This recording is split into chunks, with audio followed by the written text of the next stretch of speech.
কিন্তু দর্শনকারীরা আজকে ঘুরে বেড়াচ্ছে। সরকার অনেক চেষ্টা করতেছেন এদেরকে আয়ত্ত করার জন্য, কঠিন শাস্তি দেওয়ার জন্য। আমরা সরকারের জন্য দোয়া করি তিনি যেন এই ধর্ষণকারীদেরকে কঠিন শাস্তি দিতে পারেন এবং শিক্ষা দিতে পারেন যে অবৈধভাবে কোন মেয়ের গায়ে হাত দেওয়া, কোন মহিলার গায়ে হাত দেওয়া চরমভাবে নিন্দনীয়। সরকার যেন ইসলামী আইনের মাধ্যমে তিনি যেন এদেরকে চরম শিক্ষা দিয়ে দিতে পারেন, জোরে বলেন আমিন। কিন্তু বন্ধুরা, সত্যতা হইল দুনিয়ার মধ্যে, জগতের মধ্যে দর্শন চলছে, জগতের মধ্যে হত্যা চলছে, জগতের মধ্যে লুটপাট চলতেছে। একজনের জায়গা আরেকজন নিয়ে জোর করে খাচ্ছে, হইতেছে কিনা? জোরে বলেন হচ্ছে কিনা? কিন্তু আল্লাহ তাআলা তো এদেরকে কিছুই বলতেছেন না। একজন দর্শনকারী সেও আপনার মতো আমার মতো সাধারণভাবে চলাফেরা করতেছে, খাইতেছে, আল্লাহর নিয়ামত পান করতেছে। একজন হত্যাকারী ইনিও আল্লাহর নিয়ামত খাইতেছে আর জমিনে করতেছে। একজন দুষ্ট লোক, কুকর্ম লোক, ইনিও খারাপ কাজ করে আল্লাহর নিয়ামতগুলি পান করতেছে। কিন্তু আল্লাহ তাআলা তো ইচ্ছা করলে মুহূর্তের মধ্যে আল্লাহর নিয়ামতগুলি গলার ভিতরে বাজিয়ে শেষ করে দিতে পারেন। কিন্তু আল্লাহ তাআলা তো সেই জিনিসটা করেন না।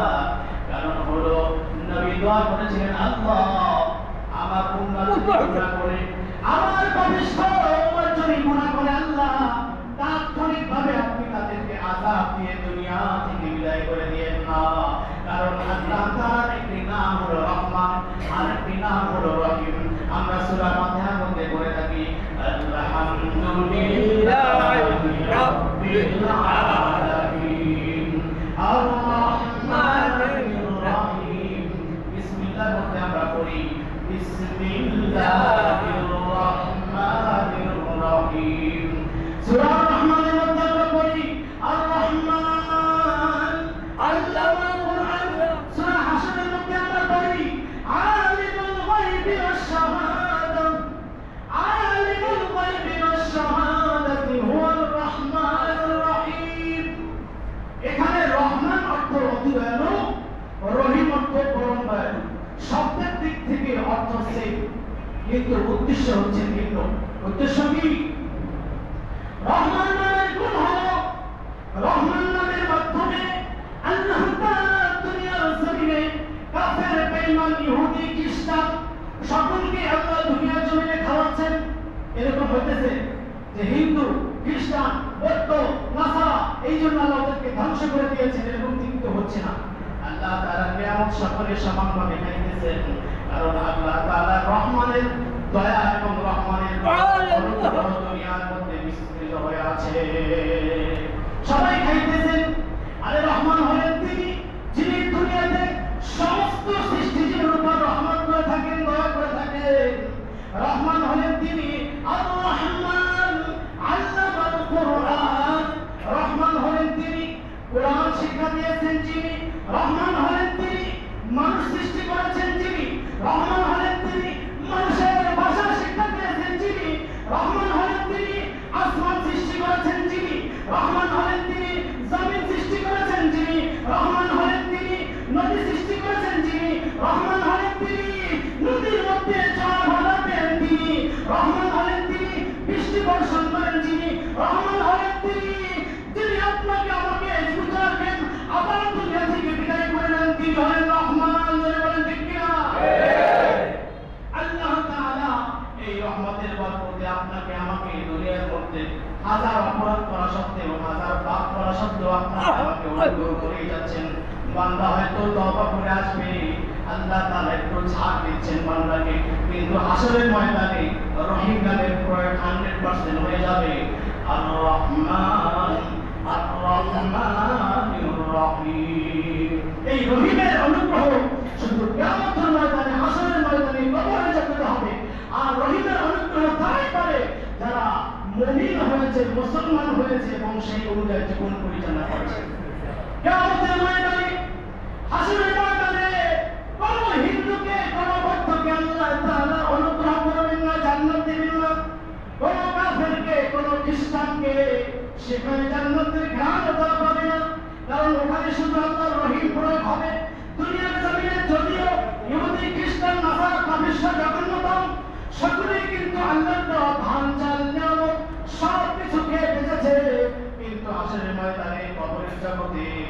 রহিম নামের পুরায় কান্না করবেন, সেখানে কিন্তু কোনো ইহুদি খ্রিস্টান বিধর্মীরা সেখানে চান্স পাবে না। চান্স পাবে ওই ব্যক্তি যিনি কালেমা পড়েছে লা ইলাহা ইল্লাল্লাহু মুহাম্মাদুর রাসূলুল্লাহ। তিনি কালেমা পড়ে মুসলমান হয়ে জীবন পরিচালনা করেছেন, আল্লাহকে ডেকেছেন, নবীর পথে চলেছেন। এই ব্যক্তিকে সেদিন আল্লাহ তাআলা অনুগ্রহ করে তার দয়ায় তার মায়ায় ফিরদৌসে জান্নাত দিয়ে দিবে।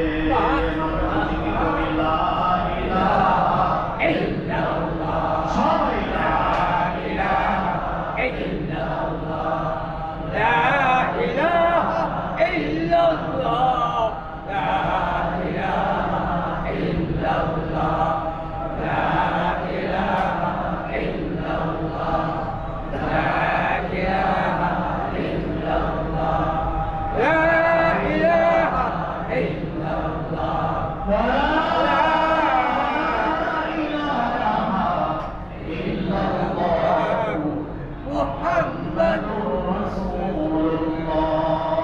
বলতেছিলাম দুনিয়ার জমিনে আযাব পাপ করা সত্ত্বেও আল্লাহ তাআলা বান্দা-বান্দীদেরকে খাওয়াচ্ছেন, চালাচ্ছেন, কিন্তু আল্লাহর নিয়ামত তাদেরকে ভক্ষণ করাচ্ছেন, করছেন। কিন্তু হাশরের ময়দানে রহিমের নাম প্রয়োগ হবে, সেখানে কোনো হিন্দু বৌদ্ধ খ্রিস্টান বিধর্মী চান্স পাবে না, চান্স পাবে একদম মুসলমান। বনী ইসরাঈলের জামানায় এক ব্যক্তি ইরাদা করলো যে আমি নির্ভেজাল ভাবে ইখলাসের সাথে একমাত্র আল্লাহ তাআলার ইবাদত করব। তিনি মনে করলেন আজকে বাড়িতে বসে ঘরে বসে যদি ইবাদত করতে থাকি আমার ইবাদতের মধ্যে ডিস্টার্ব হবে, আমি ডিস্টার্বহীন একমাত্র একাগ্র চিত্তে আমি আল্লাহ তাআলার ইবাদত করব। তিনি বেছে নিলেন সমুদ্রের এক মহাদ্বীপ, তিনি সমুদ্রের মহাদ্বীপে চলে গেলেন, সেখানে গিয়ে তিনি আল্লাহ তাআলার ইবাদত করতে লাগলেন। সুবহানাল্লাহ। কিন্তু সমুদ্রের দ্বীপের মধ্যে কোনো খাবারের ব্যবস্থা নেই।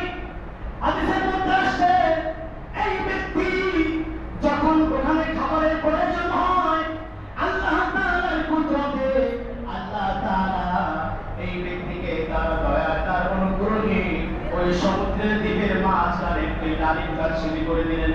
ডালিম গাছ সৃষ্টি করে দিলেন, শুধু তাই নয়, এদিকে তাকান, সকলে এদিকে তাকান, ওখানে যারা কাজ করতেছে বলুন। সমুদ্রের দ্বীপের মাঝখানে আল্লাহ তাআলার কুদরতে একটি ডালিম গাছ সৃষ্টি করে দিলেন ওই ইবাদতগুজারী বান্দার জন্য। এবং যখন বান্দার প্রয়োজন হয়, খাবারের দরকার হয়, আল্লাহ তাআলা ওই ডালিম গাছ থেকে একটি ডালিম এনে পাকিয়ে দেন। বান্দা যখন ক্ষুধার্ত হয়, পানি খাবারের প্রয়োজন হয়, তখন ওই ব্যক্তি একটি ডালিম খেয়ে তার জীবনকে অতিবাহিত করে। সমুদ্রের পানি হচ্ছে নোনা পানি, সেখানে মিষ্টি পানির কোনো ব্যবস্থা নেই। আল্লাহ তাআলা কুদরতে তার দয়ায় তার অনুগ্রহে আল্লাহ তাআলা ছোট্ট একটি ছিদ্র করে দিলেন। সেই ছিদ্র দিয়া চতুর্দিকের চারদিকে যদিও নোনা পানি দ্বারা বেষ্টিত, কিন্তু আল্লাহ তাআলা তার এই বান্দার জন্য এমন মিষ্টির পানি ব্যবস্থা করে দিলেন, এই ব্যক্তি আল্লাহ তাআলার ইবাদত করতে থাকে আর মিষ্টি পানি পান করে আর ওই ডালিম গাছের ফলগুলো ডালিমগুলো ভক্ষণ করতে থাকে। এভাবে একদিন আর দুই দিন নয়, এভাবে 500 বছর রাসূল বলেন এভাবে 500 বছর এই ব্যক্তি আল্লাহ তাআলার ইবাদত করতে থাকলো। এবং যখন তার জীবনের হায়াতটুকু শেষ মুহূর্তে, তখন তিনি আল্লাহর কাছে দোয়া করতে থাকলেন, আল্লাহ তাআলা সব মানুষ একদিন দুনিয়া থেকে বিদায় হয়ে যাবে। একদিন আপনার দাদা ছিল, আপনার আজকে দাদা নেই, এরপরে আরো পরে দাদা ছিল, সেও নেই। আপনার বন্ধু ছিল, আজকে আপনার বন্ধু নেই। অনেকের পিতা ছিল, আজকে অনেকের পিতা নাই। অনেকের মাতা ছিল, আজকে অনেকের মাতা নাই, দুনিয়া থেকে বিদায় হয়ে গিয়েছেন কিনা? আমাদের একদিন সময় আসবে, একটা মুহূর্ত আসবে, যতই আমরা থাকার চেষ্টা করি, ইদা জা আজালুহুম লা ইস্তাখিরুনা সাআতান ওয়া লা ইস্তাকদিমুন। যখন আপনার আমার চলে যাওয়ার সময় আসবে, তখন কোনো অজুহাত আর কোনো পেরেশান, কোনো ব্যস্ততা কাজে আসবে না, আমার চলে যেতেই হবে। চলে বলে ঠিক না?